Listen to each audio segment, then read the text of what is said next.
ایمان پلورونکي شپاړسمه برخه.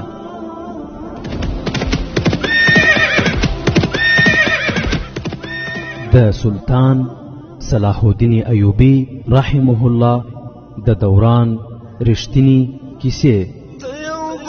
صلاح الدین پر د غزمکارا پیدا کړه، ته یو بل صلاح الدین پر د غزمکارا پیدا کړه. الحمد لله وكفى والصلاة والسلام على رسوله المصطفى. اما بعد. بالیان شراب څښلي وو. هغه له ملا بند خنجر راوکیښ او ډیر په چټکتیا سره خنجر د مصری په ګېډه کې ننویست. خنجر یې یو ځل بیا د مصری په ګېډه کې ووه. نجلۍ له مصری نه خلاص او ودرېده. موبي غږ پرې وکړ او ورمنډه یې کړه او دواړه غېږه په غېږه شوې. موبي ترې وپوښتل نورې چیرې دي؟ هغې ورته د رابن او د هغه د ملګرو په باب باندې هم وویل او دا یې هم ورته وویل چې د 15 ساتونکو سفاهیانو په پیره کې بالیان منډې کړې او خپل شپږ ملګري یې راوستل. له هغوی سره لیندۍ او غشي او نورې وسلې هم وې.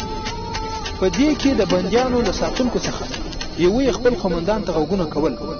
هغې لوري ته ورغی چې د بالیان یو ملګری هم هلته و او هغه دغه د بندیانو ساتونکی په غشي ووایه. نجلۍ خپل تمځای ته د وروستلو لپاره ترې مخکې شو. بالیان د وروستۍ غونډۍ شاته رڼا ولیدله. هغه د غونډۍ یو اړخ ته ورغی او ویې کتل. هلته دوه غټ غټ مشالونه بل شوي وو. د مشالونو لاستې په ځمکه کې ښخ شوي وو. په سر کې یې د تیلو لمدې ټوټې تړل شوي وې چې اور یې اخیستی. بالیان له خپلو ملګرو سره په تیاره کې وو او هغه په تیاره کې 15 نجونې جلا ولاړې ولیدې او ساتونکي یې هم لیدل. د هغوی په منځ کې 15 مړي پراته وو چې په غشو لګېدلي وو. موبي او هغه بل نجلۍ سلګۍ پیل کړ. د موبي په پارونه بالیان خپلو ملګرو ته وویل چې دا ستاسې ښکار دی. په غشو یې ختم کړل. اوس د هغوی شمېر 14 کسه و. دا د هغوی بدنصیبي وه چې په رڼا کې وو.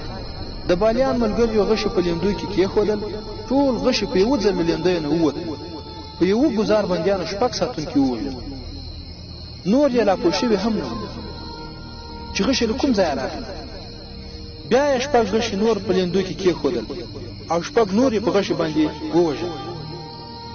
نور 2 پاتې وو. له هغوی نه یو یې په تیاره کې پټ شو. دویم یې لږ سست و. هغه هم د سوډانیانو د یو غشي ښکار شو. 3 اوښبانه پاتې وو چې مخامخ نه وو. هغوی په تیاره کې اخوا دېخوا شول. اوس د مشالونو په رڼا کې یوازې مړي ښکارېدل. هر مړی په یوه غشي باندې لګېدلی او یوه یې 3 غشي خوړلي وو چې هغه رابن. موبي ورمنډې کړې نجونو ته ورغله. په دغه حالت کې هغوی د آس د ځغاستې غږ واورېد چې ډېر لرې تللی و. بالیان وویل دلته پاتې کېدل ښه نه دي. له هغوی نه یو روغ خلاص شو او قاهرې ته ولاړ. ډېر ژر له دې ځایه ولاړ شو. هغوی د ساتونکي آسونه پرانیستل. خپل تمځای ته ورغله. هلته یې ولیدل چې یو آس له زین سره غائب دی. آس هغه روغ ساتونکي له ځانه سره بیولی و. په دغه حالت کې هغه خپلو ساتونکو ته ورتللی نه شو ځکه چې هدف ګرځېدی. غلی د بالیان ډېره ځای ته ورغلی و. هلته 8 آسونه تړلي وو. زینونه یې هم ورسره پراته وو. هغه پر یو آس زین وتاړه وتښتېده. بالیان په 14 آسونو زینونه وتړل. سامان یې پر 2 اوښانو بار کړ. نور آسونه یې له ځانه سره روان کړل. نجونو موبي ته وویل چې پر هغوی څه تېر شوي او چېرته بیول کېدې. هغوی دا هم وویل چې رابن او د هغه ملګري د وسلو را اخیستلو لپاره تللي وو خو پته ونه لګېدله چې هغوی څنګه ووژل شول. موبي وویل د صلاح الدین ایوبي په مرکز کې زما او د رابن لیدنه ناڅاپي شوې. هغه ویلي وو داسې ښکاري چې یسوع مسیح ته زموږ بری منظور دی او کنه موږ به دغسې نه ورسره لیدلي. خو اوس هم زموږ لیدنه بیخي د توقع خلاف ده. خو بیا هم زه دا نه وایم چې یسوع مسیح په زموږ بری را په برخه کړي. یسوع مسیح خدای زموږ نه خفه ښکاري. موږ چې کوم کار ته لاس واچوو هغه ناکام شو. په روم بحیره کې مو لښکرو ماتې وخوړه په مصر کې زموږ دوست سوډاني لښکر مات شو. دلته رابن، کریسټوفر او دوی ته ورته لایق او زړور ملګري ووژل شول. خو پته نشته چې زموږ انجام به څه وي. والیان وویل زموږ په ژوند تاسو ته څوک لاس دروای نشي. زما د زمریو کمال مو ولید. کوم مهال چې د بندیانو کاروان د مړي ترڅنګ په غونډۍ او شیلو کې تم شوی و، هماغه مهال د سلطان صلاح الدین ایوبي ساحلي محاذ ته 3 تنه ورغلي وو. ورونو په مخکې واقعو کې تیر سول چې سلطان صلاح الدین ایوبي رحمت الله علیه په مصر کې او د روم د بحیرې په غاړه چې کوم لښکر پروت و، د هغه لښکر مشر یې شداد ټاکلی و. کوم مهال چې د بندیانو کاروان د مړي ترڅنګ په غونډیو او شیلو کې تم شوی و، هماغه مهال د سلطان صلاح الدین ایوبي ساحلي محاذ ته 3 تنه ورغلي وو. هغوی ایټالوي ژبه ویله. د هغوی جامې د ایټالوي کلیوالو په څیر وې او د هغوی په ژبه هیڅوک هم نه پوهېدل. د ایټالوي جنګي بندیانو نه وپوښتل شول. هغوی وویل دوی له ایټالیا نه راغلي دي او د خپل نجونو پسې ګرځي. دوی د دې ځای له قومندان سره لیدل غواړي. هغوی بهاودین شداد ته ورسول شول. د سلطان صلاح الدین ایوبي په نشتوالي کې شداد د محاذ قومندان د ایټالیا یو جنگي بندي راوغوښتل شو. هغه د مصریانو په ژبه هم پوهېده. د هغه په وسیله له هغوی 3 سړیو سره خبرې وشوې. په هغوی 3 کسانو کې یو یې د پاخو عمر او 2 ځوانان. 3 واړو یو ډول خبرې وکړې. د 3 واړو یوه ځوانه خور صلیبي سفاهیانو د هغوی له کوره راوستې. هغوی ته چا ویلي وو چې هغه نجونې د مسلمانانو محاذ ته رسول شوي دي. هغوی د خپلو خویندو په لټه پسې راغلي وو. هغوی ته وویل شول چې دلته 7 نجونې راوستل شوي وي. هغوی همدا کیسه کړې وه، خو هغوی جاسوسانې وکړې. دغو 3 واړو سړیو وویل چې زموږ د خویندو له جاسوسۍ سره هیڅ اړیکې نه وي. موږ غریب او مظلوم خلک یو. له چا نه مو کښتۍ په سوال غوښتې دلته راغلي یو. زموږ د مسکینانو خویندې د جاسوسۍ جرأت څنګه کولای شي؟ موږ د هغو 7 نجونو په باب باندې هیڅ خبر نه یو چې هغوی به څوک وي. موږ خو خپلې خویندې لټوو.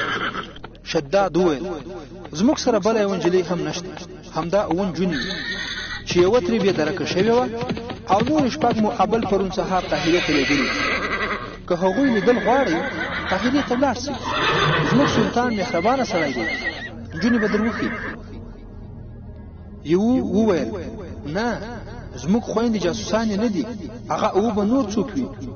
زموږ خویندې به په سمندرګي کې ډوبې شوي وي او یا به زموږ خپلو پوځیانو له ځانه سره ساتلي. بهاودین شداد رحمت الله علیه نیک خویه سړی و. د دغو کلیوالو یې قدرداني وکړه او په درناوي یې رخصت کړه. خو که هلته علي بن سفیان وای نو هېڅکله به دغه 3 واړه دومره په اساني ورڅخه نه وای تللي او په اساني به یې پرې ایښي نه وای. د هغه اطلاعاتي سترګې پوهېدې چې دا 3 واړه درواغ وای. 3 واړه ولاړه. چا دې ته هم ونه کتل چې چیرې روان شو. هغوی همداسې تر ماښامه روان وو. د مرکز څخه لیرې چیرې څه خطره نه وه. هغوی د ګټانو منځ ته ورغلل. هلته د دوی په څېر 18 سړي ناست. د دوی انتظار یې کاوه. په دې 3 واړو کې چې څوک د پاخه عمر سړی و، هغه میګنانا ماریوس نومېده. دا د صلیبیانو هغه کوماندوي ګروپ مشر و چې د نجونو د خلاصون او د امکان په صورت کې د سلطان صلاح الدین ایوبي د وژنې دنده وسپارل شوې وه. هغوی 3 واړو د مرکز نه یو څه ضروري معلومات ترلاسه کړي وو. دا یې هم پته لګولې وه چې سلطان صلاح الدین ایوبي په قاهره کې دی. د شداد سره د خبرو اترو په ترڅ کې معلومه کړې وه چې نجونې قاهرې ته لېږل شوي دي او له هغوی سره 5 بندیان هم دي. ورونو ستاسې به په یاد وي دا هغه د جاسوسۍ ګروپ و چې د صلیبیانو پادشاهانو د هغو نجونو لپاره رالېږلی و چې له مسلمانانو سره بندیان دي. دا ګروپ په یوه لویه کښتۍ کې راغلی و. هغوی کښتۍ د دریا پر غاړه باندې په یو داسې ځای کې تړلې وه چیرې چې د سمندر اوبه د ګټانو دننه ورغلي وي. اوس باید دغه سړي قاهرې ته تللی وای، خو سفرلۍ یې نه لرلې. هغه 3 سړي چې محاذ ته ورغلي وو دا یې هم لیدلي وو چې د پوځ اسونه او اوښان چیرې تړل کېږي. هغوی دا هم لیدلي وو چې له محاذ نه د څارویو غلا کول اسان نه دي. 21 اسونه او اوښان غلا کېدای نه شول. تر اوسه لا المرختو ته وخت پاتې و. پیاده روان شول. که که سورلۍ په لاس ورغلی وای نو د لارې په نیمایي کې به د بندیانو د نیولو هڅه کړې وای. اوس هغوی د دې فکر سره پیاده روان شول چې قاهرې ته ولاړ شي او د بندیانو د خلاصون هڅه وکړي. ټول پوهېدل چې دا د مرګ او ژوند سره لوبې دي. د صلیبي پوځ مشرانو او پادشاهانو چې له هغوی سره د کامیابۍ پر وخت د انعامونو کومې وعدې کړې وې، په هغې باندې له کوم کار پرته د خپل کورنۍ سره د ټول عمر لپاره په آرام ژوند تېرولی شو. مګنانا ماریوس له زندانه راوستل شوی و. هغه ته د ډاکو اچولو په جرم کې د عمري بند سزا ورکړل شوې. له هغه سره 2 نور بندیان هم چې یو یې په 20 کلو او بل یې په 23 کلونو باندې محکوم. هغه مهال زندانونه قصابخانې وې. مجرمان انسانان نه ګڼل کېدل. ډیر ظالمانه کارونه به یې پرې کول او د څارویو په څیر به بیکاره خواړه پرې خوړل کېدل. بندیانو به د شپې هم آرام کولی نه شو. تر داسې زندانه مرګ غوره و.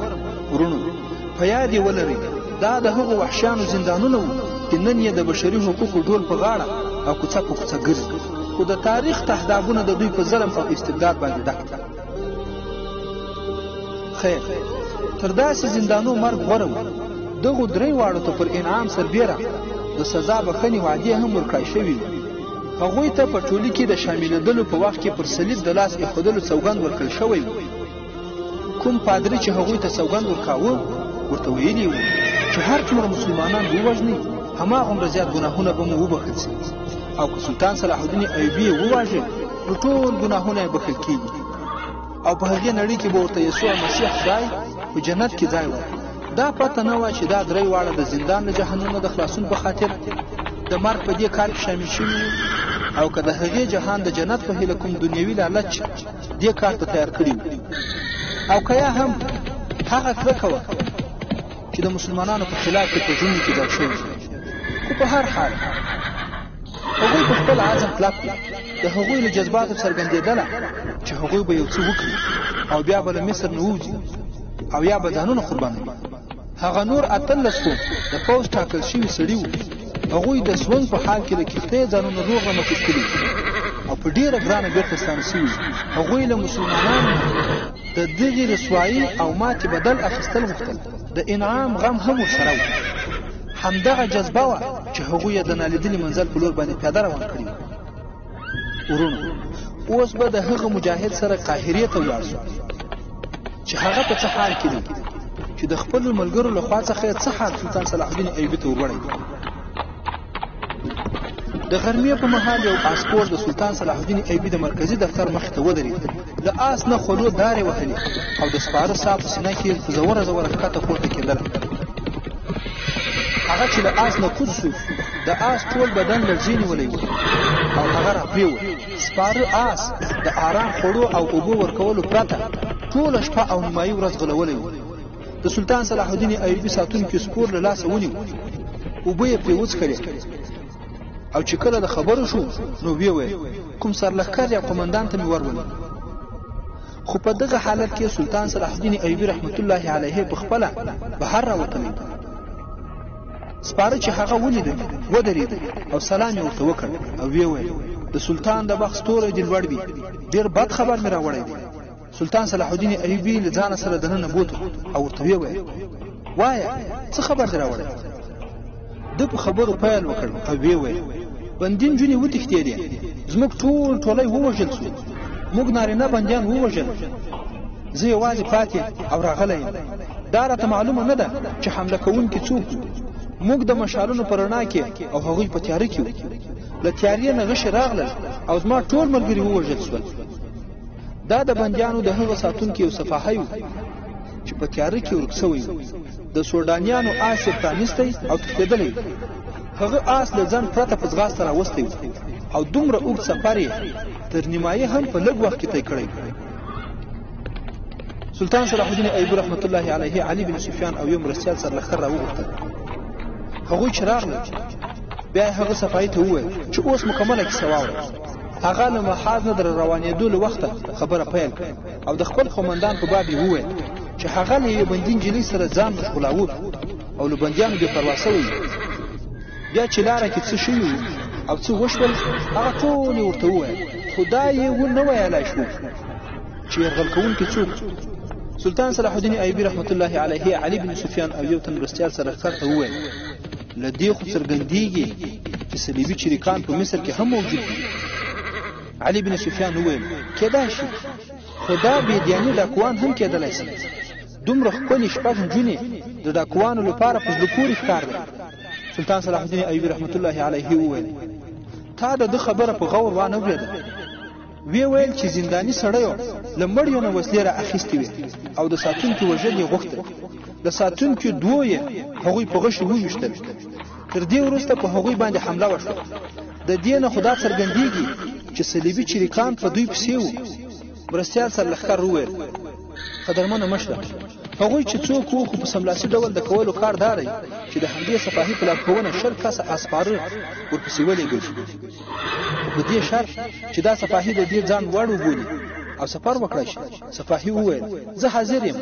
دا بیا وروسته خبره ده چې هغوی څوک دي. علي بن سفیان وویل زه یو مرستیال ورسره لیږم دې مجاهد ته خوراک او څښاک ورکړئ. سلطان صلاح الدین ایوبي وویل او لږ څه آرام ته یې هم پرېږدي. په همدې وخت کې 100 سپاره تیار کړئ او د هغوی ډاکوانو او قاتلانو پسې ولېږئ. که ضرور یې ګڼئ نو د سپرو شمېر نور هم زیات کړئ. ساتونکي وویل ما چې له کوم ځای آس را پرانیستی و هلته 8 آسونه ولاړ وو. هلته یو انسان هم نه و او حمله کوونکي هم همدا کېدای شي. نو چې آسونه 8 وو سپاره به هم 8 وي. مرستیال سرلښکر وویل د چریکانو شمېر تر دې زیات کېدای نشي. موږ به په الله جل جلاله توکل کوو او ان شاء الله چې هغوی به ونیسو. سلطان صلاح الدین ایوبی رحمت الله علیه وویل یاد ساتئ چې هغه چریکان دي او نجونې هم جاسوسان دي. که تاسو یو جاسوس یا چریک ونیو نو پوه شئ چې د دښمن 200 سپاهیان ونیولي. زه د یو جاسوس لپاره د دښمن 200 سپاهیان خوشي کولای شم. یو ښځه د چا هیڅ هم کولای نشي خو یو جاسوس او رنکارې ښځه د ټول هیواد بیړۍ ډوبولی شي. دا نجونې ډېرې خطرناکې دي. که هغوی په مصر کې پاتې شوې نو ستاسې مکمل لښکر به بېکاره سي. که د یو جاسوس او یا هم جاسوس د نیولو یا وژلو لپاره خپل 100 تنه سپاهیان هم قرباني کړئ دا سودا به بیا هم ارزانه وي. حمله کوونکي که ونه نیول شي هیڅ فرق نه کوي خو هغه نجونې چې په هر قیمت وي باید ونیول شي. که اړتیا پیښه شوه په غشو یې په نښه کړئ خو ژوندی باید خلاص نشي. ورونو د اسلامي نظام او اسلامي ډلې هر استخباراتي مسؤل باید نور هم هڅه وکړي چې که چیرې یې دښمن ته ملګری په لاس ورځي نو باید د سلطاني سیاست له مخې په لوړه تبادله هم لاس ته راوړي لکه څنګه چې لله الحمد همدا ترتیب روان دی. خو بالمقابل د دښمن استخباراتي افراد باید په لویه قرباني هم په نښه او یا ونیول شي ځکه چې د دښمن جاسوس د دښمن لپاره سترګې او غوږونه دي خو د مسلمانانو لپاره ژبه ده. ټول حالات ورڅخه په لاس راتلی شي. او سلطان صلاح الدین ایوبي رحمت الله علیه ورته وویل چې هغه نجونې باید ژوندۍ لاړې نه سي. په یوه یا 2 ساعتو کې دننه 20 تنه چټک سپاره ولېږل شول. د هغوی لارښود هغه ساتونکی و او قمندان یې د علي بن سفیان یو مرستیال زاهدین و. په دغو سپرو کې علي بن سفیان فخر المصری هم په ځانګړې توګه شامل کړی و. ورونو فخر المصری خو پیژنئ هغه موبي چې بېلارې کړی دی هم په دغه ډله کې شامل شي. دا د فخر المصری هیله وه چې د بالیان او موبي د تعقیب لپاره ولېږل شي خو د ځای په هکله نه علي بن سفیان او نه فخر المصری ته پته وه. ورونو د زاهدین په مشرۍ باندې دغه 20 کسیز ګروپ په هغوی پسې روان شو. ورونو اوس نو د روم د سمندرګي له خوا څخه 21 تنه صلیبي کمنډویان د جاسوس نجونو پسې را روان وو او همدارنګه د بلې خوا 20 تنه سپاره علي بن سفیان د نجونو او بالیان په تعقیب پسې ولېږل. او دا چې بالیان او نجونې به له کوم برخلیک سره مخ کېږي او د دوی ترمنځ به کومه ډله خپل هدف لاسته راوړي او وروسته به په مصر او قاهره کې څه پیښې کېږي. د 14مې برخې پای.